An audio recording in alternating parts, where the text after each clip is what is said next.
कुणाकडे आहे असं वाटतं? पैसा उमेदवार सागरदादांचे. कोणी फोन केला तरी ते ताबडतोब येतात. कारण लाडक्या बहिणींचा सपोर्ट त्यासनीच आहे सगळा. गोरगरिबांची कामं केली आहेत. एकनाथांच्या जवळचा माणूस आहे. जिल्हा परिषद निवडणुकीसाठी काही तासच प्रचारासाठी काही तासच शिल्लक राहिले आहेत आणि यामुळे जिल्हा परिषदच्या मतदारसंघामध्ये आहे ते प्रचार दौऱ्यांना वेग आला आहे. त्यासोबतच जे काही उमेदवार आहेत घर टू घर मतदानासाठी फिरताना आपल्याला आहेत ते पाहायला मिळत आहे. आणि याच पार्श्वभूमीवर सध्या मी म्हाळुंग या गावामध्ये आली आहे. निगवे खालसा मतदारसंघामध्ये नेमकं काय वातावरण आहे किंवा या मतदारसंघामध्ये नेमकं वारं कुणाकडे आहे ते आपण आता जाणून घेणार आहोत. या ठिकाणी काही महिला आहेत, आपण त्यांच्याकडून जाणून घेऊया. काय सांगताय का की निगवे खालसा मतदारसंघामध्ये पाहायला गेलं तर म्हाळुंग गावमध्ये काय वातावरण राजकीय वाटते?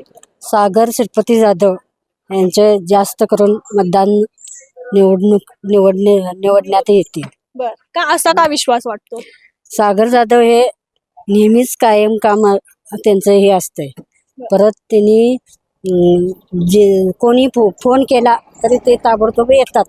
आणि एकनाथ शिंदेचे PA असल्या कारणे जास्त त्यांना लाडक्या बहिणीसाठी मतदान स्वीकारावं लागतं. म्हणजे लाडक्या बहिणी त्यांना साथ देतील असं लाडक्या बहिणी साथ देणार 100%. बर, या ठिकाणी आणखी काय महिलात आपण त्यांना विचार. काय वाटते का की म्हाळुंग गावामध्ये काय वारं आहे, राजकीय वातावरण काय सागरदादांचंच वार आहे आणि असं वाटते की सागरदादाच निवडून यावं. बर, का असं का वाटते का? कारण लाडक्या बहिणींचा सपोर्ट त्यासनीच आहे सगळा. एकनाथ दादांच्यामुळे त्यासनी सगळ्यांनी सपोर्ट देणार. काय एकंदरीत या मतदारसंघामध्ये तिरंगी लढत आहे ती पाहायला मिळत आहे. काय विश्वास वाटतो शेवट? आमची अशी इच्छा आहे की सागरदादांनीच निवडून यावं. या विश्वास आहे, विश्वास वाटतो. हो, एकंदरीत या मतदारसंघामध्ये तिरंगी लढत आहे ती पाहायला मिळत आहे. वारं कुणाकडे आहे असं वाटतंय? पैसा उमेदवार सागरदादांच्याकडे. का तेच का वाटतंय तुम्हाला? गोरगरिबांची कामं केली आहेत. एकनाथांच्या जवळचा माणूस आहे. मी गोरगरिबांची कामं केली आहेत. लाडक्या बहिणींची कामं केली आहेत. आमच्या गावात बक्षीस दिले क्रिकेटबद्दल. तरुण पिढीला सहकार्य केलं आहे त्यांनी.